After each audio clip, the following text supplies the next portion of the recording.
Hey everyone, it's Freedom Hacker Asia Raven and welcome to the latest Geekiary News Briefs video where I quickly go over some of the stuff that happened in pop culture and geek culture as a whole so that you have stuff on your radar, and of course my hair is a mess. The first film I'm going to talk about is the Avengers Endgame impressive box office results. This film was able to cross the $2 billion threshold at the global box office in like 11 or 12 days, which is very impressive.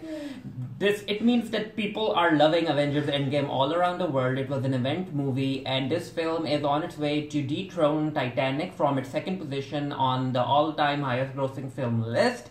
Now, in order for it to defeat James Cameron's Avatar, it needs to gross more than $2,700,000,000, which people are saying it might be able to, but there are also some experts who are saying that it won't be able to beat Avatar in its initial run. It might be able to if Disney or Marvel decides to re-release Avengers Endgame in like 4 to 5 months. Avengers Endgame was able to enjoy the #1 position at the box office for 2 consecutive weeks. So let's see if Detective Pikachu is able to dethrone Thanos or not. Talking about Marvel movies, the official first trailer for SpiderMan Far From Home has been released. I did an entire article about it for the Geekiary, so make sure to check that out. Now, this trailer has so many spoilers that it began with actor Tom Holland cautioning the viewers from watching this film, because if you guys don't want to be spoiled for Avengers Endgame and what will happen next in the MCU, then yeah, don't watch the Spider-Man Far From Home trailer. But yeah, we got some new footage involving Mysterio, and it's fun. There are a lot of theories about the true identity about Mysterio and whether or not he's lying to Peter Parker, so it will be interesting to see what happens. In the Marvel Comics side of things, writer Matthew Rosenberg ended up facing some controversy due to his latest Uncanny comic book issue, which was issue 17, in which Rain Sinclair ended up dying. Now, the entire death scene played quite similar to how real-life trans panic attacks occur, where people think that transgendered individuals are tricking them and trans women are trapping them and they're not real women and stuff like that, so they end up beating those trans individuals. And yeah, I did an entire article about it for the Geekiary. Again, it just, when I was reading the comic book issue, it just made me sigh in disappointment. I was like, Matthew Rosenberg, this isn't necessary. So I'm not really sure how Marvel thought that this was a good idea. Talking about Marvel Comics, writer Anthony Oliveira is going to write a Hulkling and Wiccan story for the upcoming War of the Realms War Scrolls issue 2.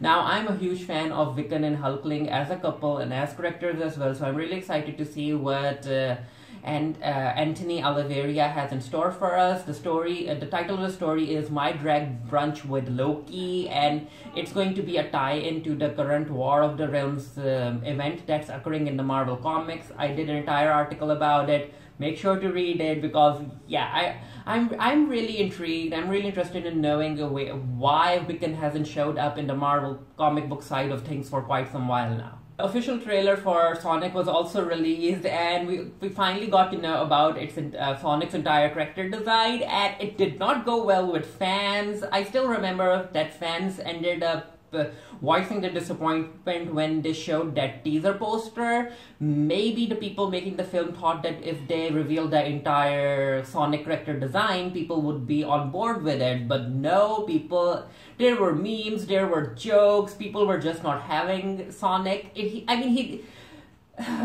design in the movie makes it look like that it's a kid in a Sonic costume, but yeah, I guess if the fan disappointment ended up reaching the higher ups, and the director of the film ended up sharing on Twitter that they are going to rework the Sonic design after hearing all of the complaints. And this film is coming out in November, so I'm not really sure how much they're going to change. And yeah, people are also worried that the CGI design team is going to be overworked without being compensated pay-wise for it.